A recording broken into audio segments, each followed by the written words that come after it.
یہ موضوع جو ہے یہ بہت ضروری موضوع ہے، اور افسوس کہ ہم جسے مذہبی علم کہتے ہیں اس میں یہ جو ایمان اور علم میں مناسبت یا دوئی جو ہے یہ کوئی باضابطہ موضوع نہیں بن پایا۔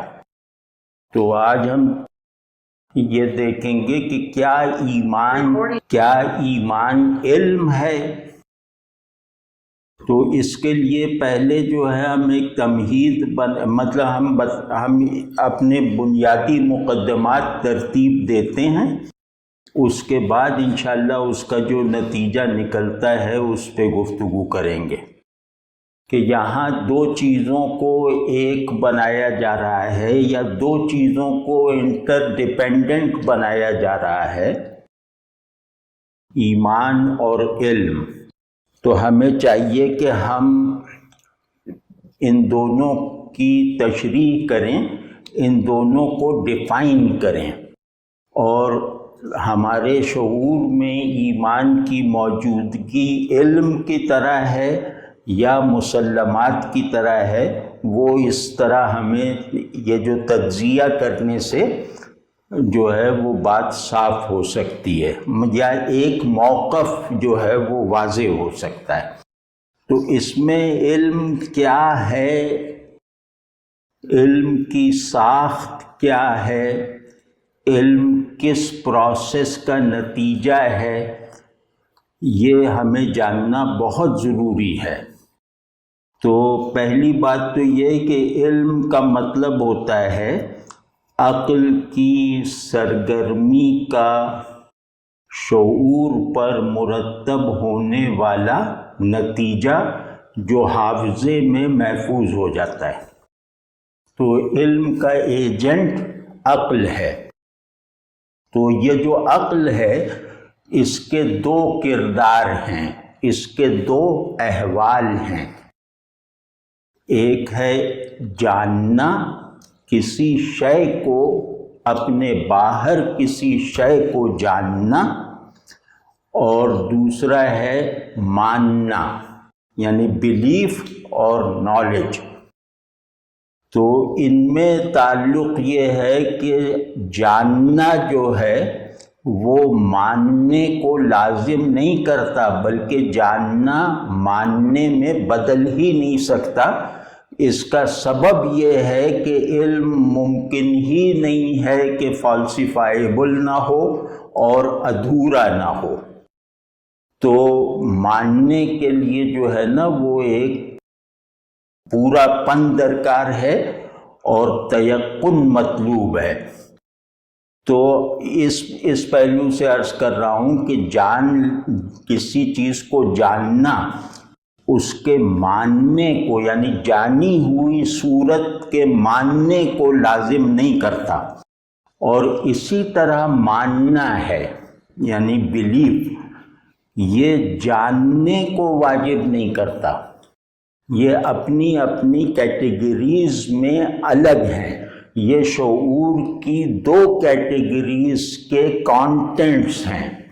تو یہ میں عرض کروں گا ابھی کہ ماننے میں کیونکہ پورا پن ہوتا ہے، ماننے میں تیقن ہوتا ہے صحیح ہونے کا، کامل ہونے کا۔ تو یہ جو تیقن ہے اور یہ جو آبجیکٹ کا جو میں نے مانا ہے اس کا جو پورا پن ہے، یہ عقل مانوس نہیں ہے۔ اس سے عقل کا کوئی بھی معلوم، چاہے وہ تصور میں ہو، تصوراتی ہو، چاہے حسی اور مشاہداتی ہو، وہ ان دو اوصاف سے لازماً جو ہے وہ محروم ہونا چاہیے، یعنی پورے پن اور تیقن سے۔ ورنہ اگر عقل اس سانچے میں خود کو ڈھال لے تو پھر عقل کی ایکٹیویٹی، عقل کی حرکت اور عقل کا ارتقاء یہ ناممکن ہو جائے گا، یعنی عقل کا وجود عبث ہو جائے گا، پھر صرف حافظہ کافی ہے۔ تو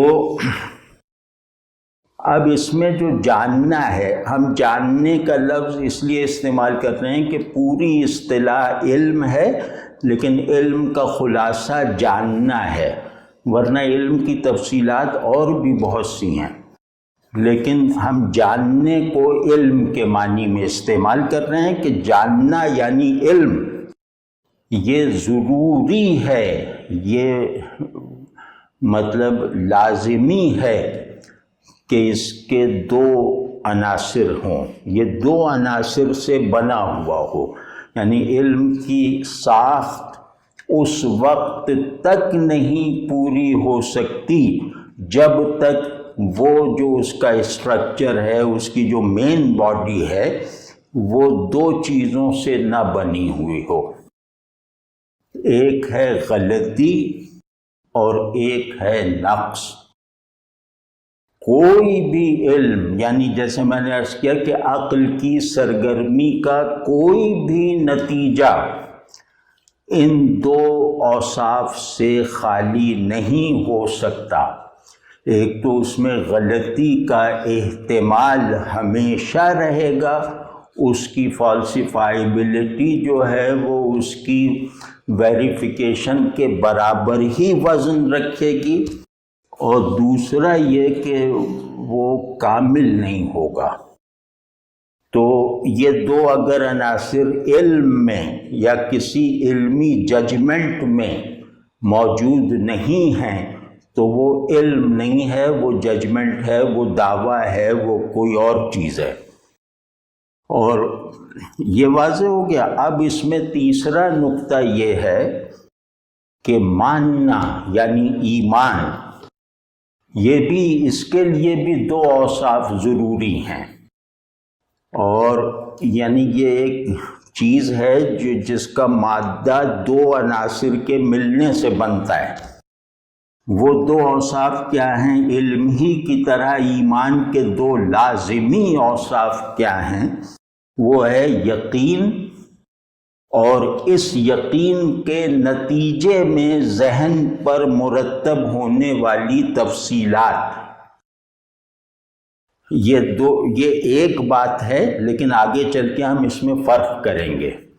اصولی بات یہ کہ ایمان کا جوہر شعوری وہ یقین ہے، اور یقین سمجھیں کہ نفس ایمان ہے، اور یہ یقین ذہن کی پیسیوٹی سے حاصل ہوتا ہے، ایکٹیویٹی سے نہیں، اور جبکہ یہ غیر مشروط یقین جن ماورائے عقل و حواس حقائق پر مشتمل ہے، وہ جب ذہن میں معلومات کی صورت اختیار کر لیتے ہیں، ذہن انہیں تفصیل دیتا ہے، ان کو اپنے سیاق و سباق میں توجیہ دیتا ہے، ان کو کسی استدلال کی بنیاد بناتا ہے، یعنی ایمانی حقائق کو محفوظ کر کے وہ حقائق گویا اس کا معلوم بن جاتے ہیں، اور پھر وہ اپنی فطرت کے مطابق اس بائنڈنگ معلومات کو اپنی تمام سرگرمیوں پر نافذ رکھتا ہے، یعنی ذہن مانی ہوئی حقیقتوں پہ تصرف کرتا ہے تاکہ اس کا جاننے کا عمل جو ہے وہ ماننے کے دائرے میں ہو۔ آپ سمجھئے ہماری ایپسٹیمولوجی کا سنگ بنیاد یہ ہے کہ ہمارا جاننا ماننے کے دائرے میں ہو، ماننے کے لیے نہیں، ماننے کے دائرے سے، یعنی علم کو ایمان کے دائرے میں رکھو، اس سے اگر تجاوز کر دیا تو ہر علم جہل ہے۔